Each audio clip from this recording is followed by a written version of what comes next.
另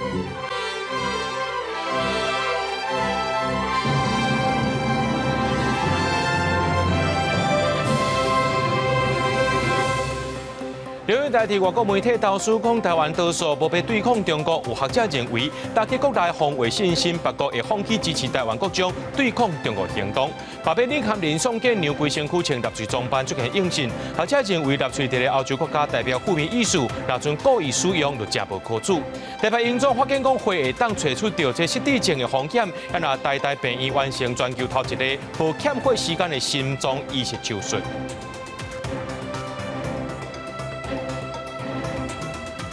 各位观众朋友，大家好，欢迎收看4月16日新闻，我是嘉豪。讲到咱的国军呢，传出到有这中国间谍在内面，这国防部长郭立雄就表示，会修订陆海空军宪法，加入到这义务法。立委也表示讲呢，会来修法，针对到现役退役军人，若种犯着国安相关的法律，就会无退休金，或者是停止伊的退休俸。总统赖清德26日也表示，会伫咧国安法也未完备进前呢，这民进党的党公职甲党工。去到这中国地界，全部都爱通报。国军强调案件联合爆出来，国军士林宪兵队负责抓强谍，先未到家己内部，才验出有强谍。海军危害野区遥官兵加做强谍，甚至伫野区内底人偶升旗，效忠中共。立委邓多啊批评部队是乱乱去。政治局在搞什么？我10年来支持你们。这个案子一个再接一个，层出不穷。我们自己当过兵，知道你在营区拿5星旗挥舞，部队有没有烂掉？针对中共的渗透，国防部政战局分析，中共过去利用地下钱庄吸收国军，这几年增加是恶道帮派、规模组织。国防部要阻止中共渗透，要修法加严陆海空军宪法，乃至有部分立委也拍算修订陆海空军军官士官服役条例，针对现役退役的军士官，若触犯内乱或犯罪，定国安法律会停止或者是无要发退休金。这样阻止官兵加做强调。行政院版正在讨论当中，那么原则上来讲，应该是在判决第一审判决之后，会做部分的这个部分。就我了解修法方向，这是第一点。第二点，要加强保防意识，而且要加强敌我的意识，这个是我们赞成的。对于意图并吞台湾的集权政权而言，守护台湾的民进党，自然成为其积极渗透的对象，而不是和中国同声同调的政党。海军计划要进行验出有中国身份证，国防部展开全面清查。郭立雄表示，有62人有中国居住证、无身份证护照，这人服役期间未分发到情报收集、资讯通信、航空飞行、蓝艇加研发单位，也被担任新式武器操作人员。公视新闻采访报道。空军平湖马经基地 IDF 行政机一礼拜内出现2件事故，且在暗时呢有这战机的连这台也无够，今早起又有这战机的动压系统出现故障，连带影响到这平湖机场对中岛开始航班规个是乱糟糟，有29个航班1179名旅客受到影响，一直到下晡3点多才恢复正常。跑道顶面的 IDF 战机庆出真侪高烟，这架雷属马经基地战机16早起例行训练，降落平湖机场时，因为联动系统故障，卡伫跑道顶面。飞行训练降落马公机场时，因轮刹器故障停于跑道，并即实施跑道关闭，人员平安。吊车进来吊这战机，军方系实地讲会尽快恢复跑道的运作。不过这毋是真罕的事件。70秒加型战机暗时训练时，连下消防过去后侪联动系统无正常的事故。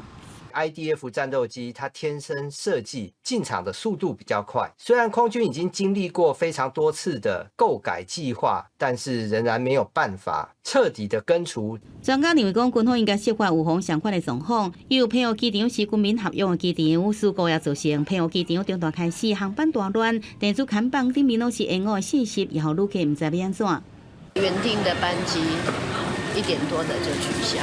关闭总共有3个小时又3分，所以影响的航班有到站12航班离场17航班。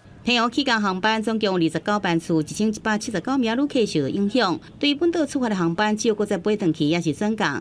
高雄机场中昼就一班上山飞平湖的转降航班，机场大厅4架拢是因为班机延误一直等待旅客。其中也有拄伫本岛完成实习的平湖当地学校老师学生。现在都在这边等，也不知道说什么时候要进去候机室。对中岛一直等要3点钟，这老师学生才将有飞行机会用坐。平湖机场伫下晡3点18分恢复运作，高雄机场飞往平湖的班机也陆续复飞，总算来结束这场机场之乱。记者综合报道。北边民进党立委这团体这几天呢是去互检调约谈，那国民党主席朱立伦今日也上街头，呼吁民众爱赶紧来联署罢免。另外，在也是这期这检方办拿无要办理，法务部强调有证据就办，无任何立场。手去赶这纳税户口，正手比纳税敬礼手势，倒手提希特勒的著作，今日新北检来访问。艺术刊社委座联署书罢免民进党立委李坤霞的林建林、宋建良互约谈，不过伊纳税的侦办引发争议。原先讲宋建良是咧考试民进党恶极独裁的国民党主席朱立伦，伫中常会也解嘴。纳粹的独裁是全民所唾弃的，世界大家所不容许的。共产的独裁也是我们坚决反对的。朱立伦早起甲罢免团体斗阵来呼吁民众站出来联署罢免民进党立委。不过，新北检方15侦办罢免民进党立委苏巧慧、吴其明、张宏禄，也有李坤霞幽灵联署案。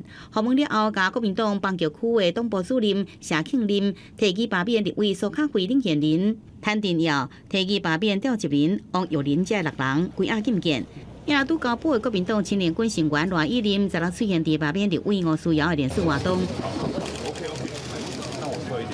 随打青色的退步无做回应，赖依林家用手势表示希望民众赶紧联署。北检10时侦办罢免民进党立委吴思瑶、吴佩益、幽灵人口的联署案，包含罢免吴佩益、林宪林、李浩良这6个人，分别以20万到50万块交保。由最近罢免民进党立委团体，因为刊社委座联署，连续做调检调、搜查约谈，引发办国民党无办民进党的质疑。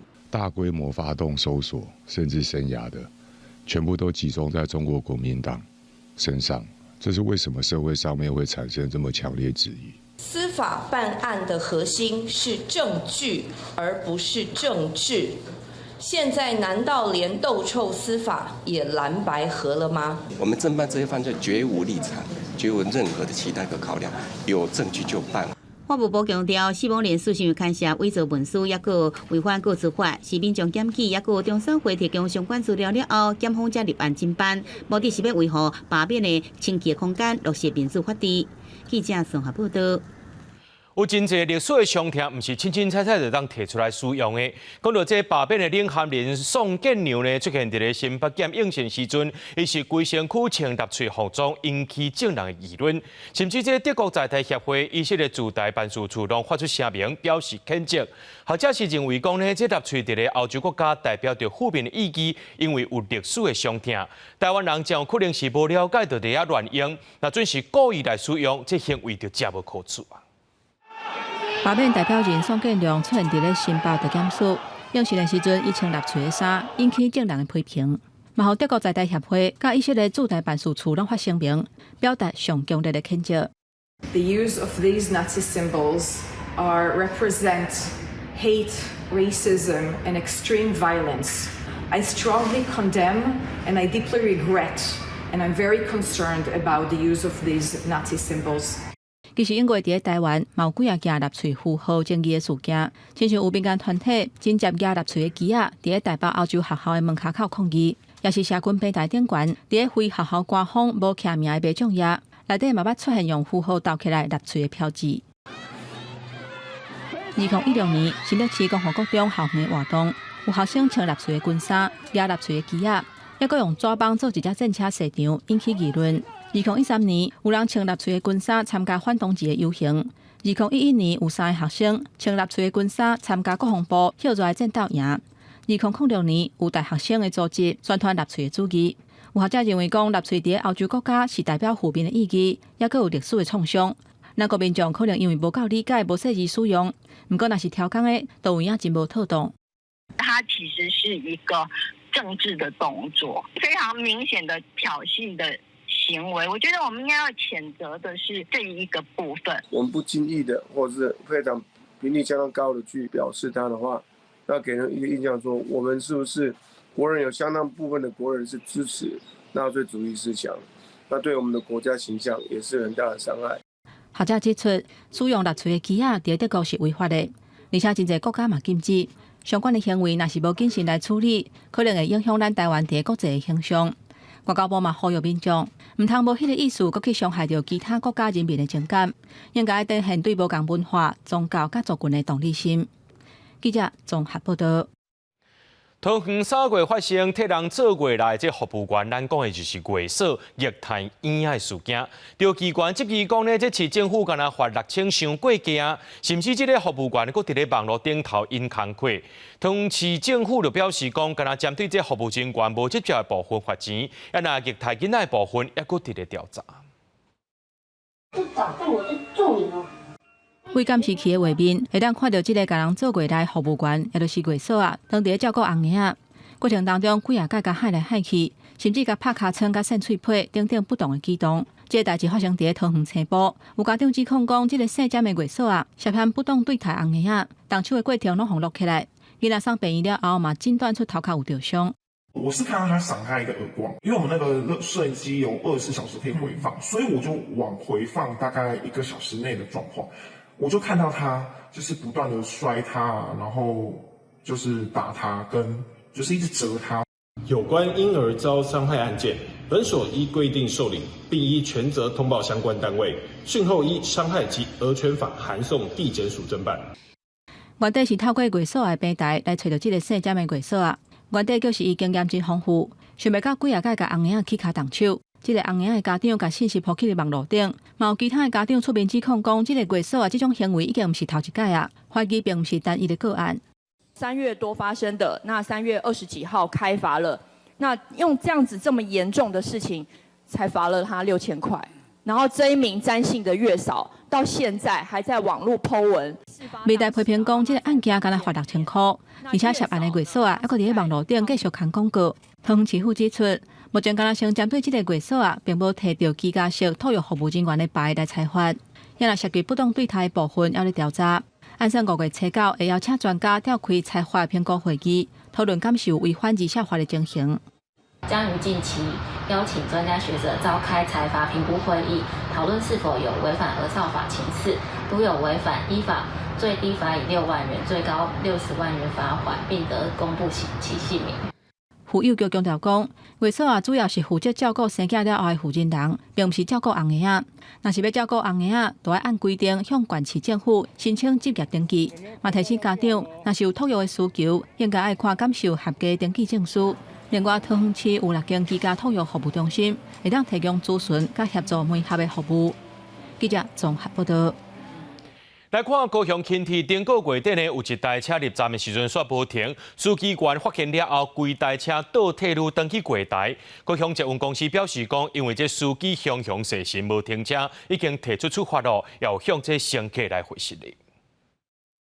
无简单等着轻铁列车煞到站无要停，驶到前方路口才停落来，互准备坐车的民众真戆面，因为车停的位置伫咧十字路口，一度使得当地交通混乱。事后发现，原本列车爱停伫树德家乡站，所以因为司机员受代志失神，等甲驶过站才发现。本案系3月29号早上9点17分，高雄轻轨的司机员驾驶轻轨列车到C29树德家商站时，发生人为疏失，以致造成列车于树德家商站过站不停。高才证实，这状况发生伫顶个月底，当时司机员发现出错了后，倒车转来月台，才互民众上下车，已经定出这名员工的疏失。我会蛮生气的啦，因为会觉得我要搭车，可能影响到我的时间之类的。爸爸一定会当掉的呀，应该是都可以理解的。有时候我们工作上也是会有疏失，但又不是常常这样，我觉得还可以啦。点火现场树德家乡站2行2站会先撞到车流量较大的十字路口，当时轻铁一度停伫路边，确实可能导致交通混乱。高则强调，轻铁列车专程爱手动驾驶，而且需要持续饲一个安全的基地，确认司机员是失神，毋是拄久，造成民众不便，还佫影响交通真失礼，会加强这名司机员的专业训练，还佫考核。公司新闻欧丽婷并赵宽各种报道。来看高雄这个车主的行为，是因为伊的轿车车牌去互偷摕去。这个车主呢，就在车牌这个所在打一张纸，顶头写讲我的车牌去互偷摕去，拍无去啊，有报警察，请大家甲同情。伊就甲车安尼来驶出门，有民众看到是认为感觉是真趣味。不过警方也讲呢，这轿车无挂车牌驶出门已经违法啦，上悬会当罚10800块。民众骑奥多摆，甲一台车相闪身，伊感觉奇怪，甲斟酌看，这台车的车牌哪会是一张纸呢？顶悬阁写讲，伊的车牌互偷摕去，已经通报，请大家同情。民众将这画面放去网络敲死车主，讲不如挂假牌。不过无论是用纸带，也是挂假牌，警方表示，只要无挂正常的车牌，就驶就车路，拢是违法。道路交通管理处罚条例第12条规定，处罚汽车所有人3600以上至10800元以下罚款。虽然有民众讲，车主若是有早车牌就贼偷的报案证明单，万不至和警察查落来，可能会当通用。不过这毋是正办，警方表示，车主报案了后，要先去监理所申请临时牌照甲行照，这台车才会当驶上路。若是无临时牌照，就干会当请人拖车去监理所验车，订领新牌。规定是讲吼，你若无牌的话来路，就是爱请临时牌，还是以别台车去甲拖来按做验车的动作啦。当然，警方有伊举发的一个裁决伊的举发的基准啊。牌照税1天41块，燃料税好像22块、21块，然后保险一定要开，行照跟2块临时牌是基本消费350啊。所以3天安尼加起来，若以1.8来算安尼，大概爱3天600-700块爱吧，差不多。监理所强调，民众若是有车牌调贼偷、拍无去等等的问题，也是爱先申请临时牌照，才使去监理所验车订领牌。千万唔通亲像这位车主，无牌照驶上路，可能佫加收一张红单。记者柯家如赵阳高雄采访报道。在观众朋友来看过这新闻，讲到这新加坡总统上达班15宣布解散国会，被启动2025年国会选举，日期定在5月初3。这也是新加坡总理黄顺才去年接落来了后呢，头一届带领新加坡的执政党人民行动党参与全国性的选战。执政65年的人民行动党这个得票率呢，也是正做黄顺才支持度的指标。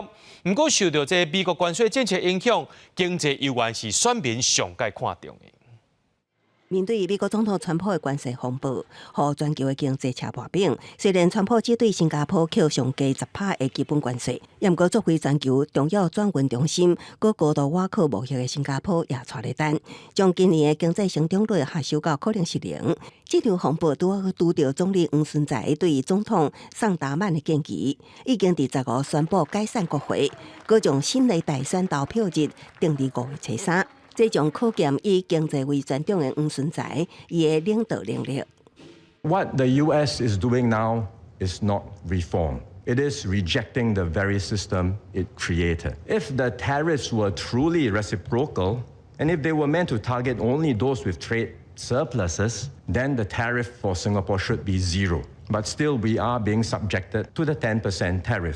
新加坡前总理李显龙伫2024年执政20年卸任了后，交接予迄当时是副总理兼财政部长的黄顺才，除了献出第一任总理李光耀所开启的家族王朝结束，56岁黄顺才所来担任新加坡独立国党的唯一执政党人民行动党的最高领导职位秘书长。这摆是伊接任了后头一摆领军投入全国大选，所以真受注意。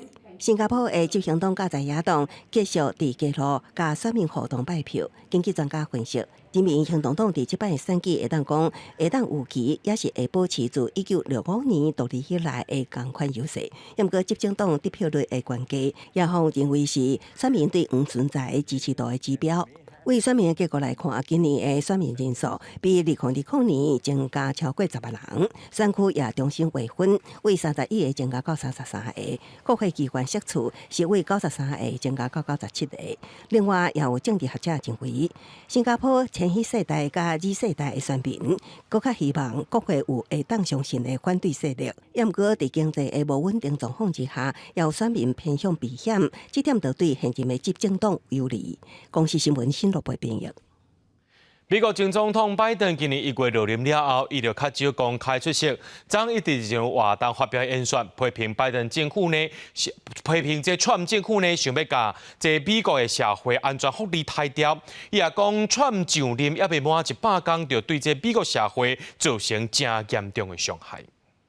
Within 100 days, this new administration has done so much damage and so much destruction. It's kind of breathtaking it could happen that soon. What makes us distinct from the rest of the world?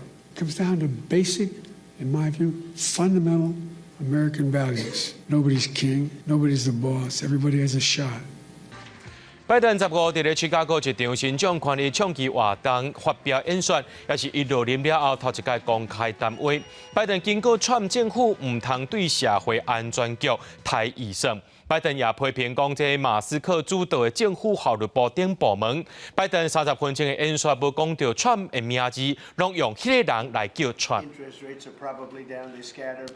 北京伫咧台湾时间16宣布，因为这中国呢，针对着这美国的关税政策一直有报复行动，所以要甲这中国的商品的进口关税纠到245%。中国的外交部16也呼吁美国是拄好就好，那北京已经下令中国的航空公司暂停接收美国的波音客机。华府也批评北京背信，也限制飞达、超微的晶片出口去到中国。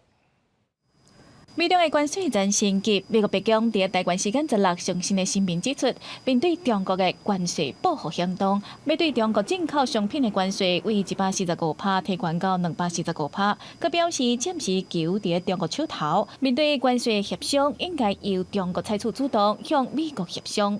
They need our money.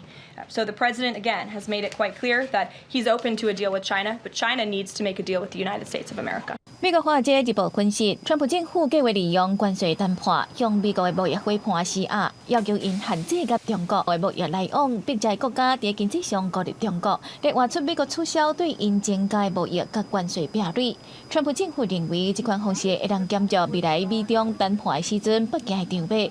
美国外交部16强调，若是美国想要透过对外来解决问题，就应该停止极限施压迄一套。中国咪继续甲其他国家扩大贸易的合作。中国将坚持握手而非挥拳，拆墙而非筑垒，连通而非脱钩。我们将继续不断做大贸易的朋友圈，做强投资的引力场。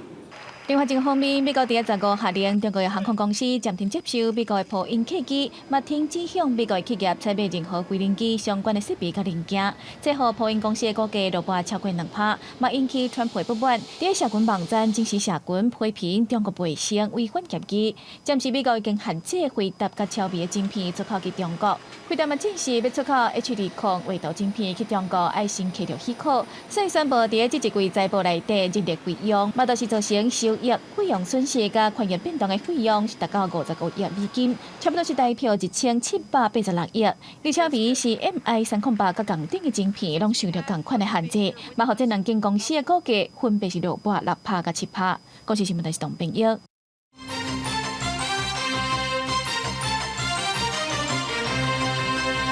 有外国媒体指出讲呢，这美国大胜克鲁含英国、澳洲、日本、南韩，也佮印度这5个国家进行着关税谈判。那咱台湾呢，无伫咧头一批名单内面。外交部长林佳龙就表示讲，南韩美国的关税谈判已经正式开始咯，也已经有一寡进度啊。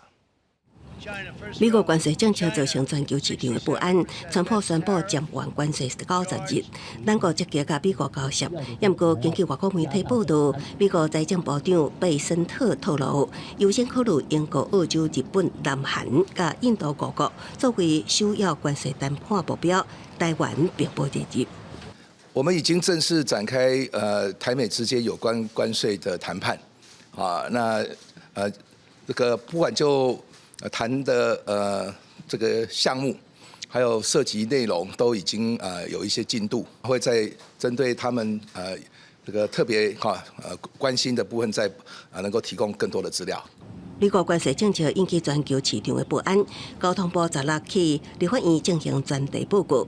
表示，目前海运甲空运影响，拢因为关税渐缓，渐渐恢复。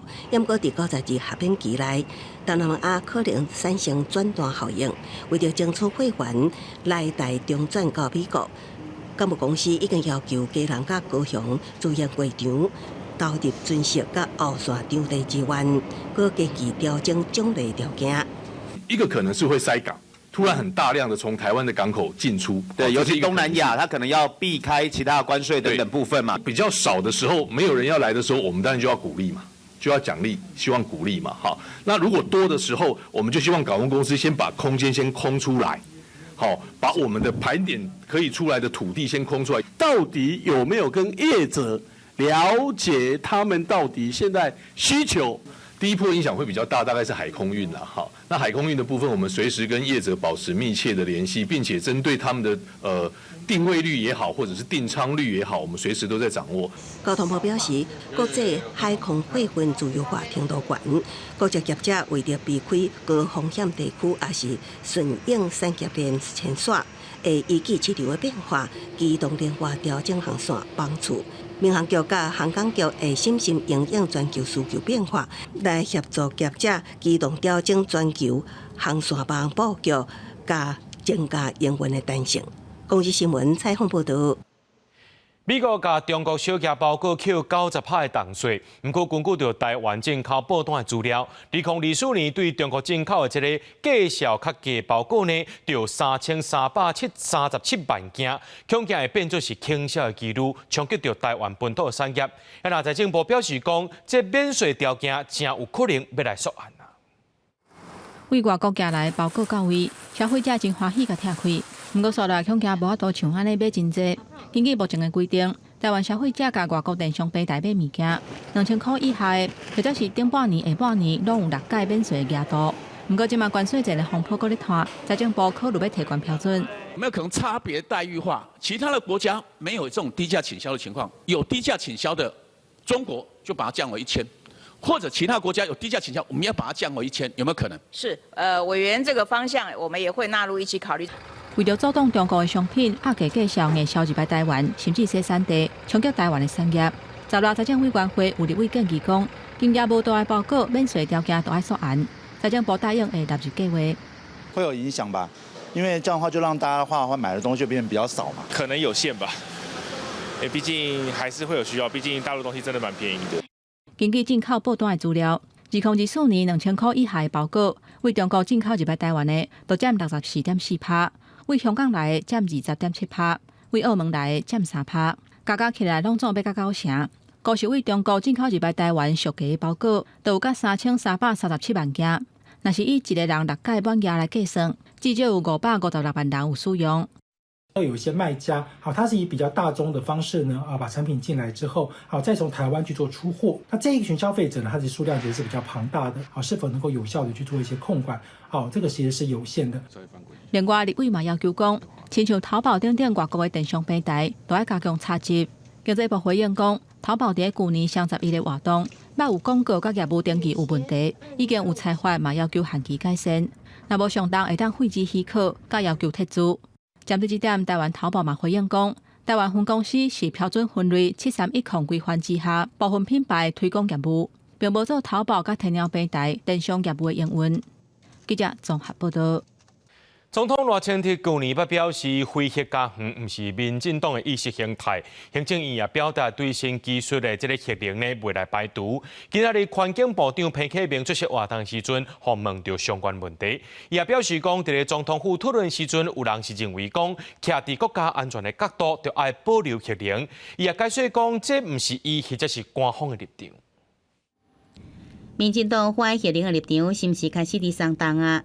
去年总统赖清德伫头一摆国家气候变迁对策委员会表明，非核家园毋是民进党的意识形态。这月行政院长杜英泰也对着新的核能技术表示无排除。早起出席活动的环境部长彭启明被问到讲，为着国家甲人员的安全，是毋是应该保留核能呢？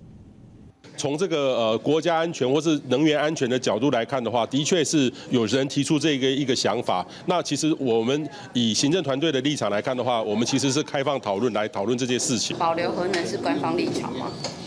并没有。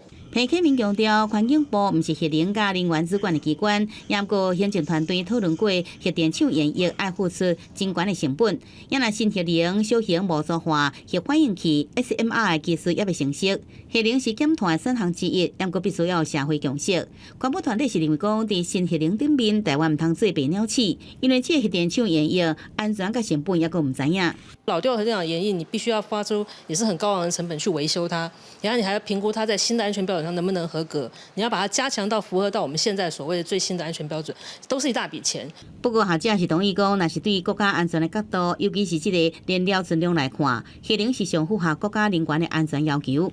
煤炭只有36天呐、天然气只有7到11天呐、时间都很短。如果考虑核能的话，核燃料它的安全存量通常是1年半到3年。不过，要培育这个核能人才，是同意拥有核能，也个反核能，甲政府即阵大家拢有共识。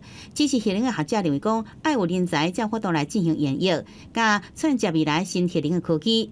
反核团队是认为讲，核电厂度役是20-30年，有核工的人才才有法度确保度役过程的安全。记者综合报道。台湾每12位时大着一个人，才有可能着这失智症，其中这阿兹海默症是上较接看见的。因为做这短暂的扫描，费用着要开7万块。即马这台北荣总和这南韩的汉阳大学合作，研究分析270位亚洲受试者，发现讲验血就当找出着这阿兹海默症的高风险族群，早期诊断的正确率有到93%。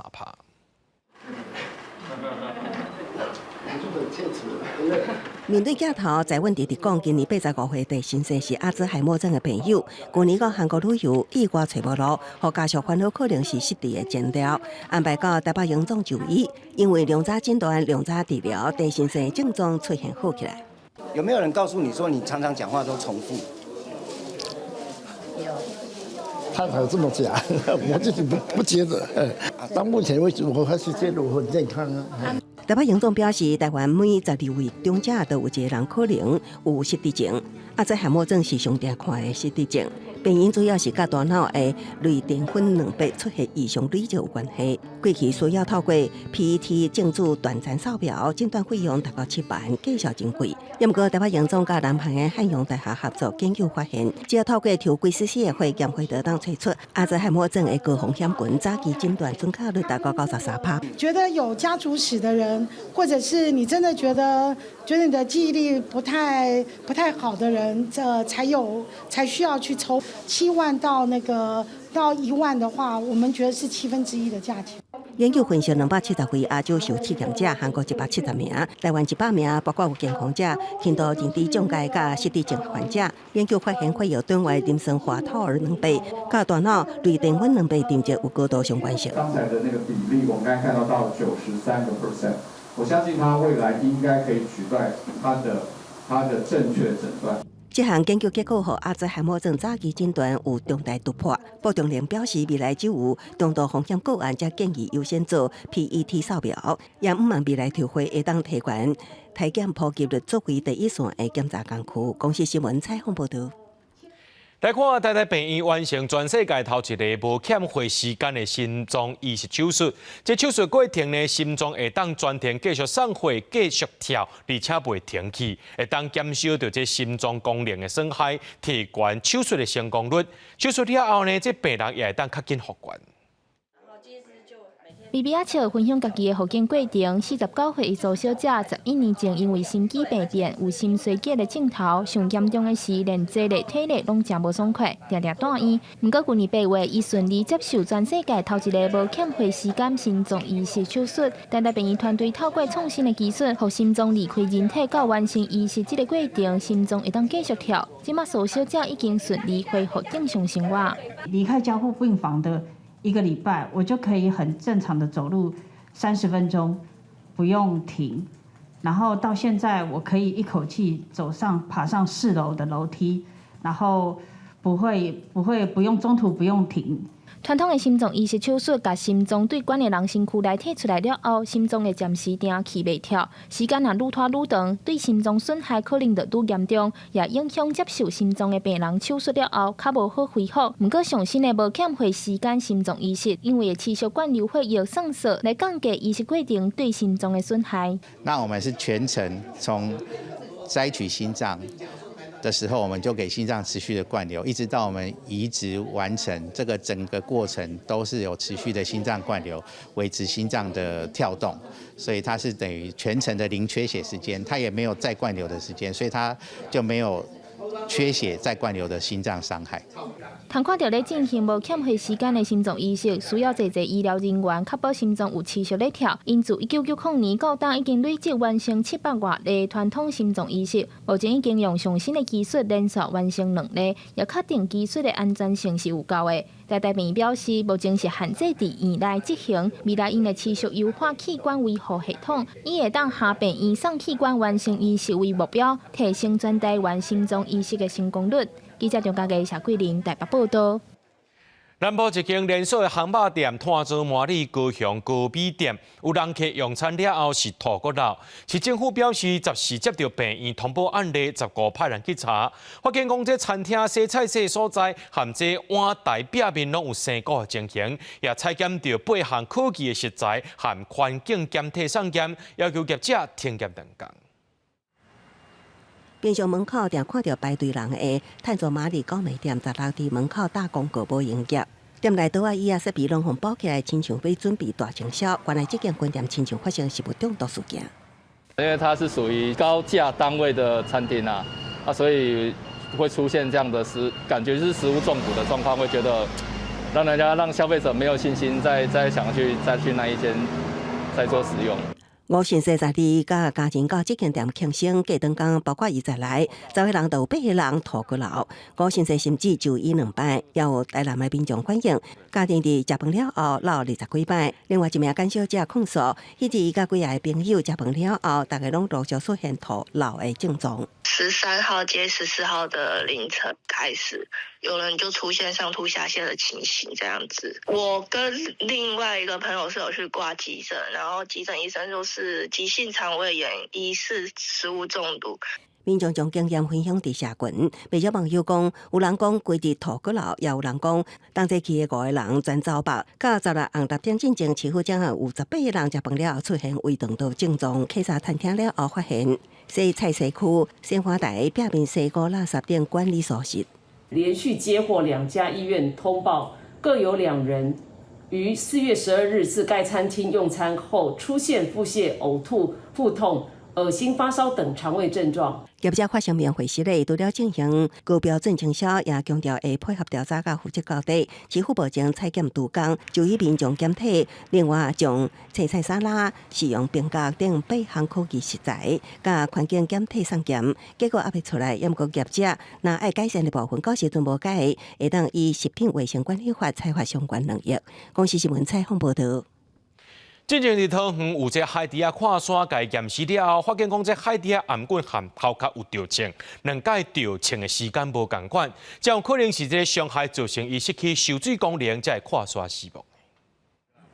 伊伫甲这只扩大伫桃园海化的初期海底水保持医生80度，希望要一摆开时伊会使活落来。可惜是因为受伤影响伊找食，原本就真善稀了伊后山过程中不幸死去。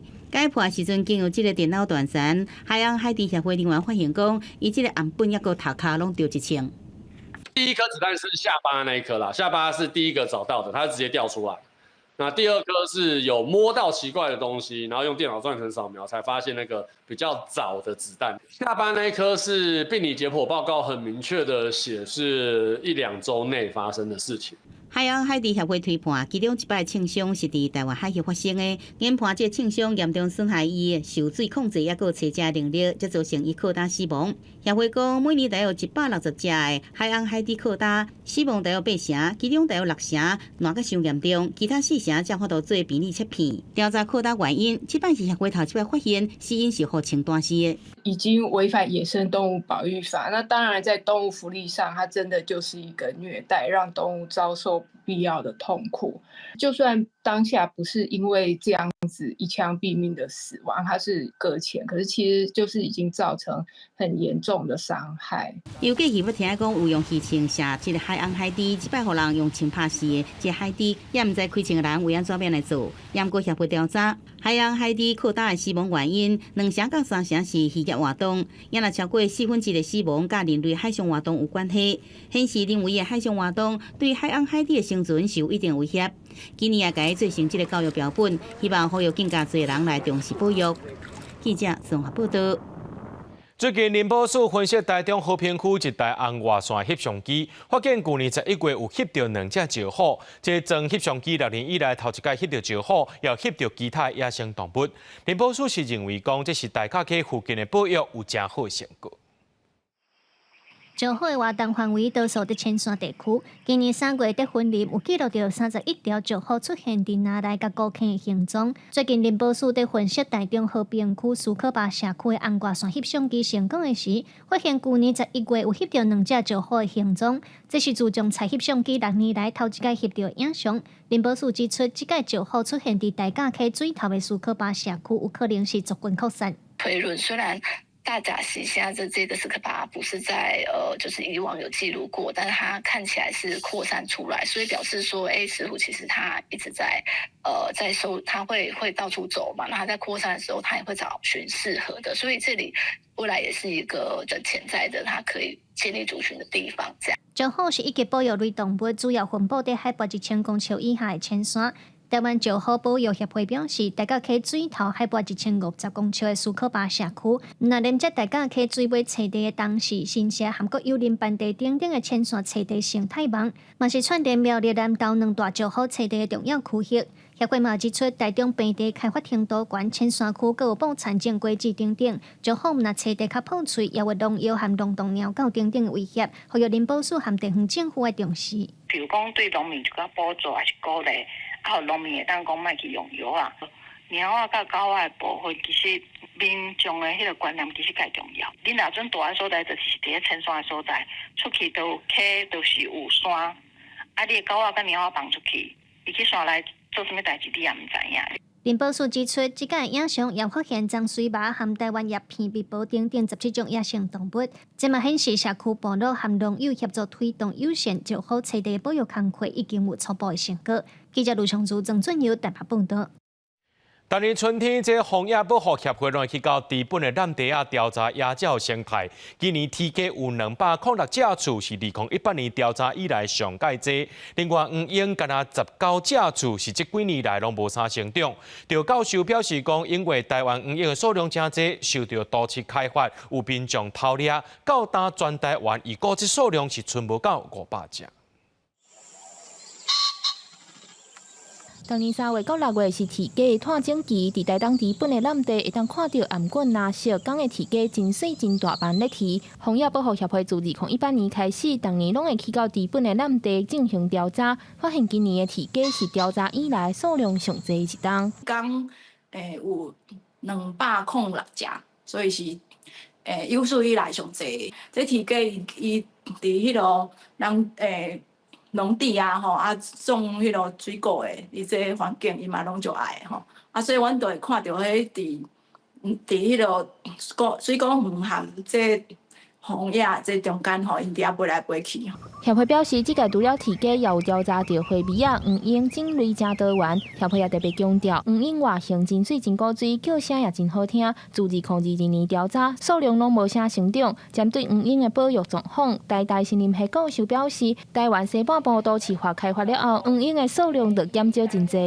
因攏講佇南部像咧高雄、屏東迄個所在，四界攏是。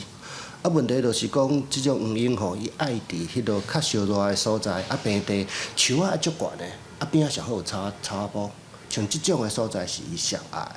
所以即擺呢，阮若去東南亞吼，其實即個黃鶯足濟，因為因即款的狀況吼，即款的迄落所在都足濟。啊，问题就是阮台湾吼，尤其是西部，哎哟，开发较严重啦，所以迄种大树啊，大部分拢错了去啊。学者表示，伫150当前，台湾各地拢真接看到黄莺，目前全台已估无到500只。除了开发影响因的生态，也因为外形水，过去真接有人偷掠转去饲。学者呼吁，不管是黄莺、thị雞或者是花尾仔，拢是台湾珍贵需要保育的鸟仔。希望透过提悬保育意识，减少即寡愈来愈罕见的物种。记者中嘉嘅谢桂玲台北报道。中华油桐花今年伫咧4月开始开花，这白色花蕊和风吹落来，嘛人个叫做是4月色。不过今年因为天气较慢反热，这花期也变较晚。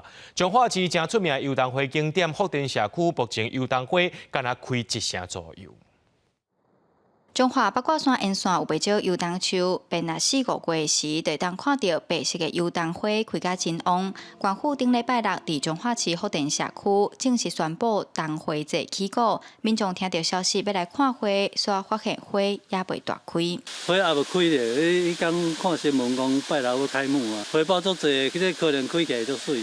虽讲树仔顶的油桐花开也未捌，但是囡仔人甲落伫涂骹的油桐花捡起来做纪念，嘛感觉真心惜。你有做花瓣哦，有把做花瓣。我们从沙鹿来放假，然后带小朋友来看花。现在只开一点点，可能再过1、2个礼拜会比较好一点。彰化市福田社区的油桐花生态园区大约有10公顷，当年这个时间油桐花应该拢大开啊，但是今年2、3月小连续有冷气团来，天气较慢热，致使花期延后。目前园区的花敢若开1成左右。以往这个时阵已经遍地都是油桐花，足水的就对。但是今年因为雨水足，天气收冷。所以咧变做油桐花就较慢开。咱今年的油桐花是本来是讲到4月27，但是看这个办势，咱是会甲延落，互大家继续来遮赏花。福田社区表示，今年因为雨水高，油桐花开起来特别大蕊、特别水。原本27就结束的桐花节，社区应该延长赏花的时间。除了彰化伫苗栗、南投、桃园这所在，嘛拢有油桐花通看。客委会伫网络要各地头开花仪式的资讯，提供予想要赏花的民众参考。记者杨淑晴彰化报道。台南旧历3月19拜太阳神君的风俗，真侪人拢会穿这高低16样的糕饼来表达敬意。台南市文化协会呢，透过导览活动，要互民众了解在地文化。下面粉糯糯的滴入去府城特有的制品低甲样的印模，做成饼皮也是方片糕来卖。旧历3月19这天是太阳神君的圣诞，侪人会提早注文糕仔饼做制品。即阵民众食习惯是改变，所以多数饼店平常时较无专门咧做这，敢若伫即礼拜才有咧做。低数高低16样这项文化渐渐失去。台南市文化协会为了推广保存，办导览巡礼，带民众去庙市行搭，听导览，看文化。台湾的就是保护的文化这样子，那就特别想要特别来看这样。所以小时候很好奇，我又是住在高雄，在台南的一些很传统的一些信仰文化方面，以前都完全不晓得。4天就开始要准备要做，那这个又是手工类型的话，它是绿豆糕做的，还有咸粿仔，还有一个叫凤片糕。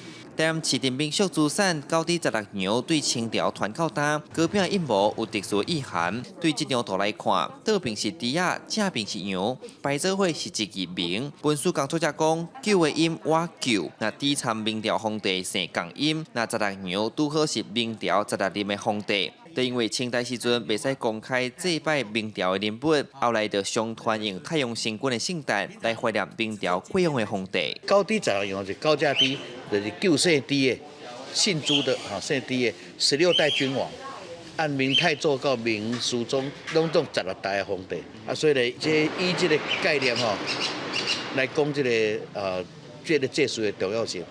文书工作者讲，其实早前有人嘛会摕米香来拜太阳神君，也是用青米、米糕等米制品来祈求五谷丰收。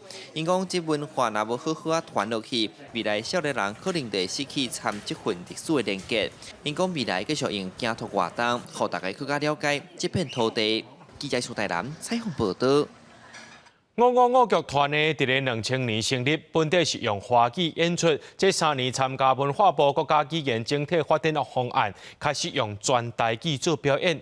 对完全袂晓讲台语的团员来讲，这是真大的挑战。然后请台语顾问教因讲台语写台文的剧本。3年落来，这团员的台语变甲真练练，而且讲起来也有台语开口。 是安那吼，这12生肖啦，这鸟鼠白头名哦，拄煞吊车马咧。演员用练练的台语，伫咧台顶扮演儿童剧，这是2000年所成立的555剧团。原先这个团员是连一句台语拢袂晓讲，3年前参加文化部推动的国家语言整体发展方案，开始用全台语来做演出。这个转换的过程对团员来讲是真大的挑战。阮内底有一个演员足古锥的，伊是连平常时啊台语嘛拢真无熟悉，反正伊感觉讲即个困难的程度，甲越南文是同款的。演的时阵就足紧张，会足紧张的，然后会讲甲袂认得，然后很容易讲错话。金乌走离离，万物着安心。哈哈哈哈，透动啦！ 老师念一句，团员对咧念一句，这是为着要互完全袂晓讲台语的团员会晓讲台语，会当伫咧台顶做演出。毋那哪听哪学，为着要互华语剧本有台语开口，老师嘛甲所有的华语剧本翻做台文字，并且配合无共所在腔口来发音。这3档就是头一年伫咧宜兰因办迄个好片赛时阵，算是头一摆合作。大家拢是小可无惯势，就是爱讲台语，而且迄阵就特别。 专工替这个宜兰场去设计这个宜兰腔，对大家来讲拢足无关系。毋过第2档、第3档到今年，就是大家拢真熟手，看台文剧本，结果到现场，因就开始家己会使念出来，家己咧练习嘛。剧团讲，原先的华语戏剧排练的时间只要2改，改做台语版本就溜长到8改，等于是加4倍时间。因讲这个过程虽然辛苦，毋过嘛渐渐甲武器捡回来，讲台语讲出来兴趣。剧团打算今年会伫咧云林和彰化做8场的台语演出，希望用团员本身学台语的例，鼓励更较侪人来讲台语，来学武器。记者陈阿选、柯敏哲台北报道。各位观众朋友，做伙来看明仔载天气。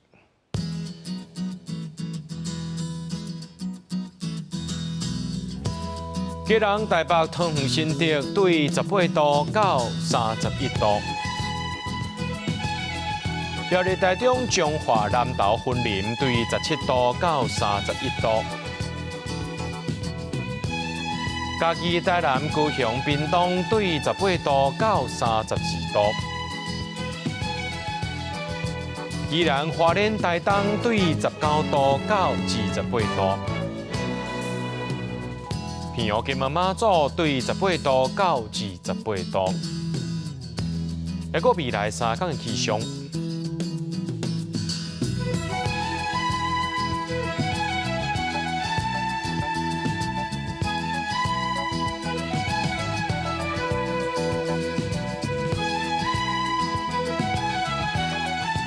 新闻最后，感谢各位观众朋友收看今日新闻，我是嘉豪，明仔载暗时7点咱再相会。